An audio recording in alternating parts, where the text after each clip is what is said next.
know what you need, but I never met a woman with so much greed. Hey mama, hey mama, hey. Hey mama, I've seen you around, messing with all the poor boys in this town. Hey mama, hey mama, hey. You burn this whole place down just to wear the crown.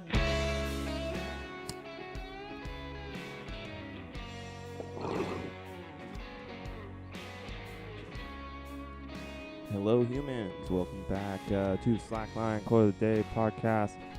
You are here with the boss. The boss is coming! That's a made-up dumb fairy tale name, you It is January 9th, 2018, and we are here, just talking about some quotes, some different things we read or hear on the street, or I read and hear on the street, hear from our friends, whatever it is that piques our interest.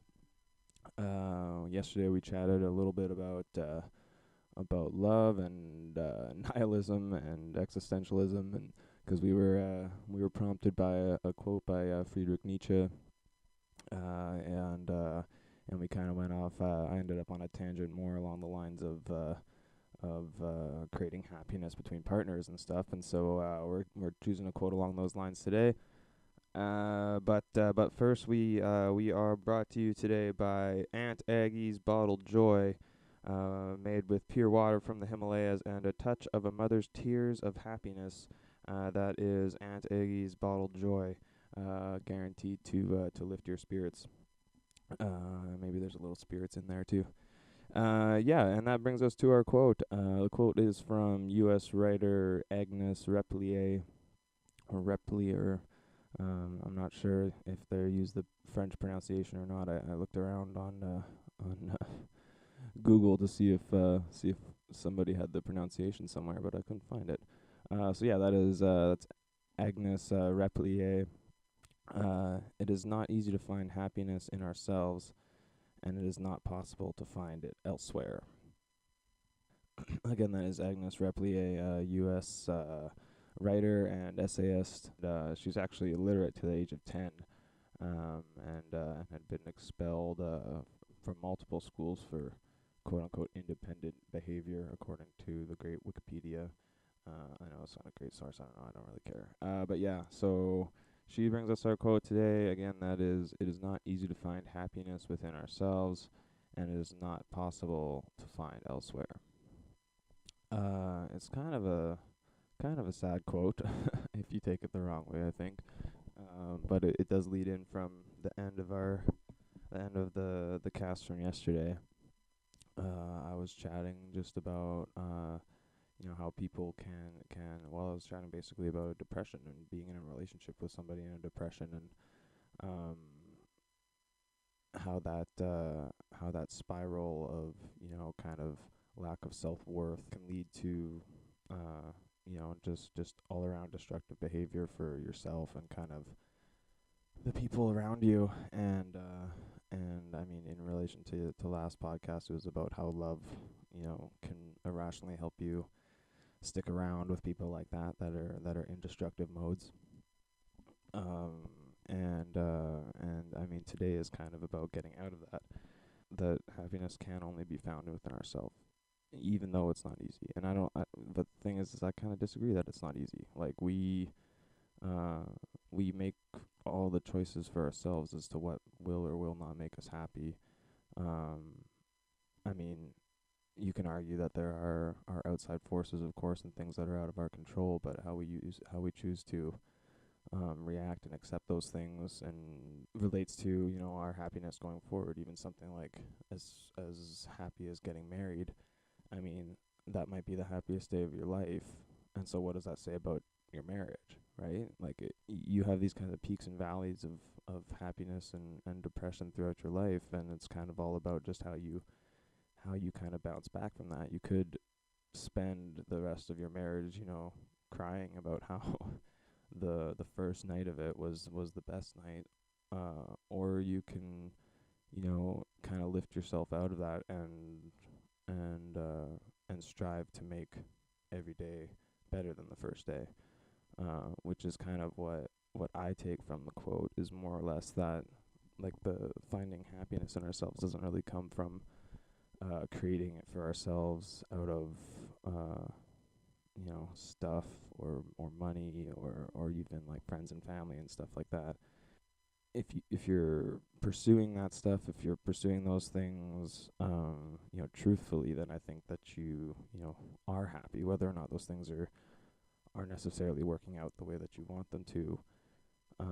You can always kind of dig into the solace that you are pursuing whatever it is you're wanting, and that's not just about like jobs. It's about love or family or anything.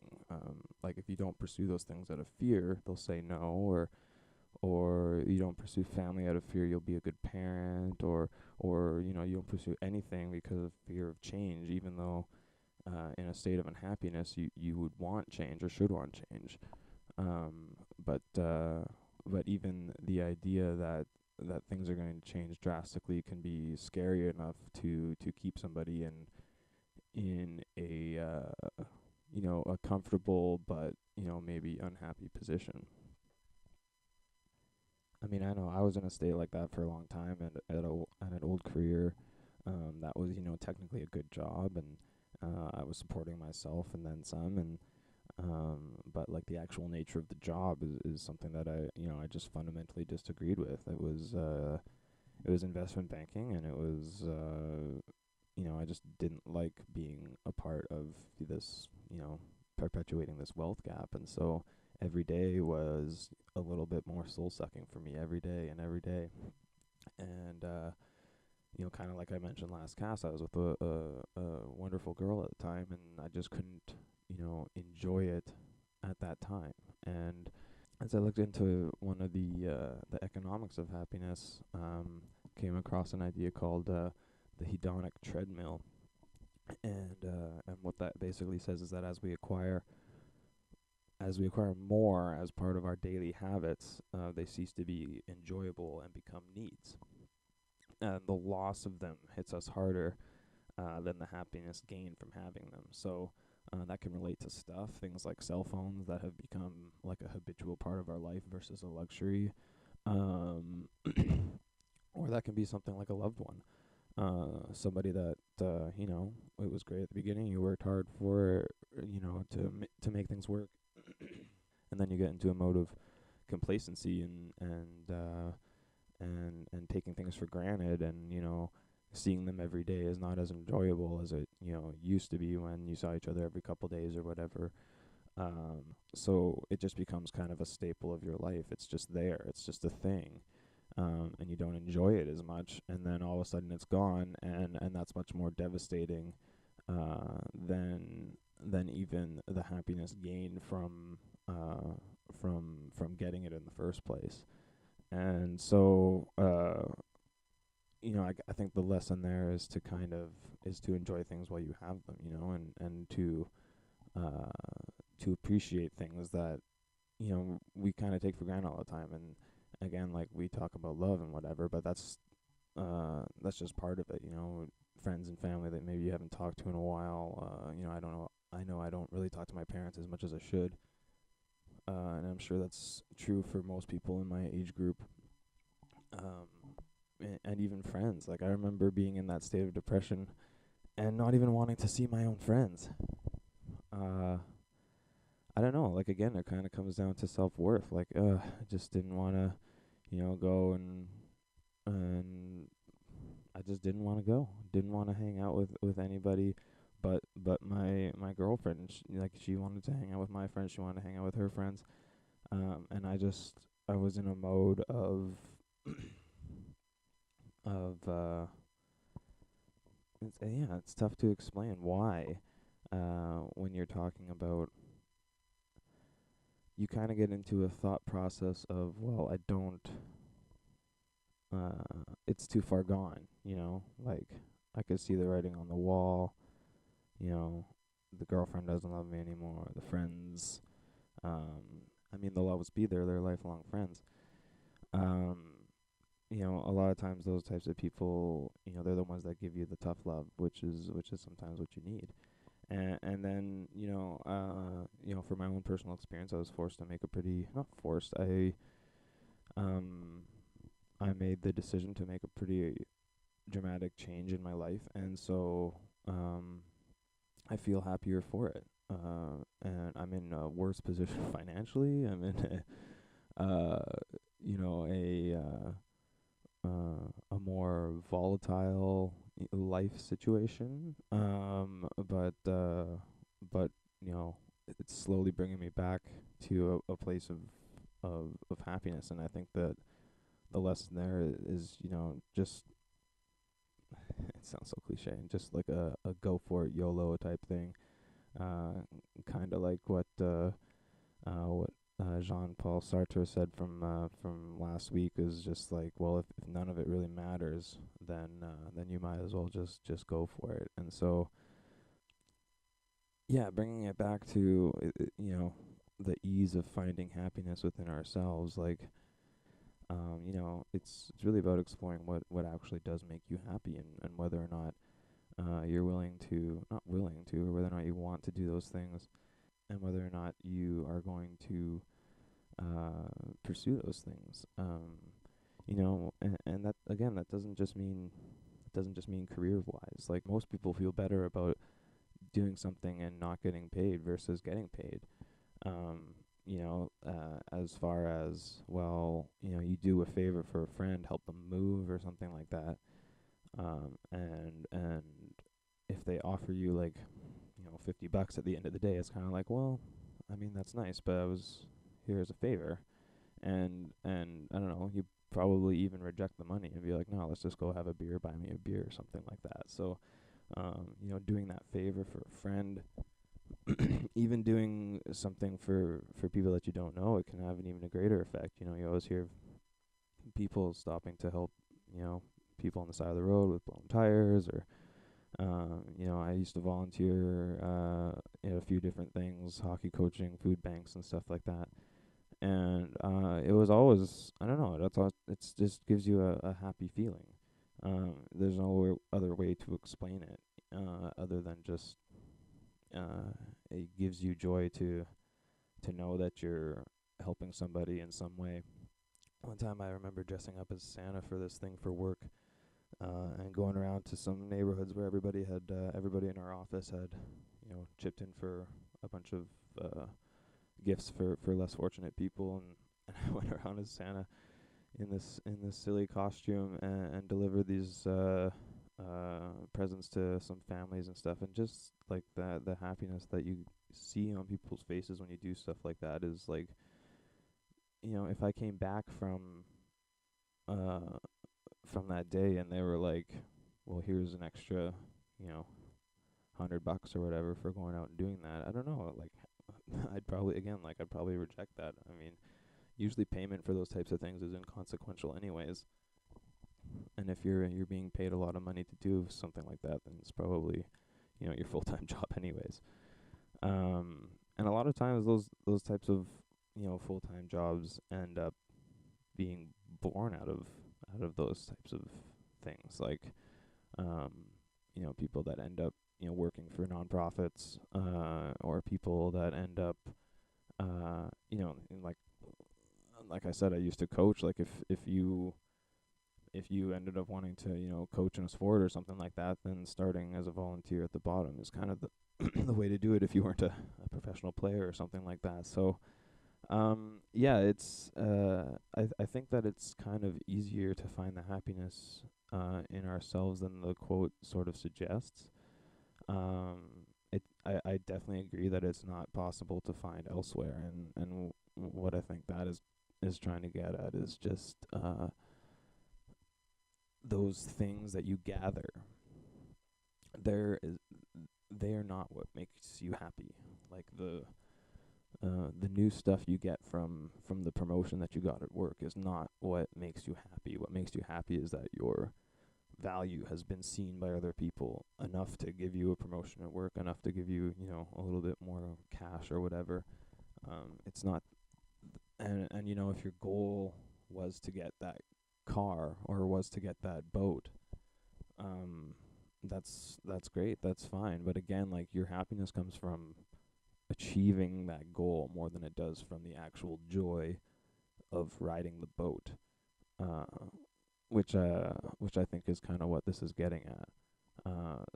So again, like, that type of happiness, you know, it's not easy to achieve enough money to buy a boat necessarily or whatever, but it's easy to achieve the feeling of, you know, chasing that goal, whatever that is, you know, with authenticity, with you know, wholeheartedly. Because if you're not kind of going full bore at something, whether or not it's a boat or love or your family or whatever, and whatever that all entails, like, then that again is you're not going to be fully happy. And something like going full bore at your family would mean, yeah, I do, you know, I go full bore at my job, and that makes me happy because it's making my family happy. You know, I get to provide these things for, like, vacations and you know, extracurricular activities for my kids and that type of thing. And if somebody gets joy out of that, and you know, they're able to maybe put up with the job that wasn't their dream or whatever, like, because their happiness isn't built from that. Their happiness is built from providing joy for their family. And so whatever they have to do that gives that person happiness. And that's just as fine as, you know, somebody that gets happiness from, you know, someone through piles of money, or somebody that gets happiness from sitting in their room painting or whatever it is. You know, it's totally within ourselves, and I think that kind of comes back to the quote, it's not possible to find elsewhere, because only you really know what will make you happy. And even sometimes we don't know that. You have to explore it within yourself. It's not something that you just know intrinsically. Oh, yes. If I have a child, I will be happy. Or, oh, yes, if I write that novel, I will be happy. Like, that's not necessarily how it works. You have to, I mean, if you think those things will do it, then you go for them. And then you find out later on whether or not it fulfilled you. But yeah, so maybe we'll leave it there for today. That quote again is, "It is not easy to find happiness within ourselves, and it is not possible to find elsewhere." And that is from Agnes Repplier, or Repplier, or Repplier, Repplier. They gave me a bunch of different pronunciations on YouTube. I'm going to go with Repplier. I'm sure that was the original context of it. So yeah, that quote again is brought to us by Aunt Aggie's Bottled Joy, made with pure water from the Himalayas and just a touch of a mother's tears of happiness. That is Aunt Aggie's Bottled Joy. You've been listening to the Slackline Quote of the Day. This is the boss. The boss is coming! That's a made-up, dumb fairy tale name, you. We'll be back tomorrow. Thanks to Cookie Spies for providing some music. And we are out. Hope everybody has a great rest of the day.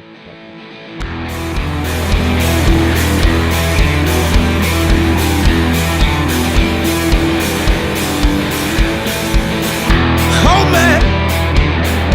Hold me tight. Don't let me run into the wicked night. I'll be gone by the morning light, searching for something to keep me right. Well, I'm a man on fire. Watch me burn to this heart don't desire. Well, I'm a man on fire.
I'm a man.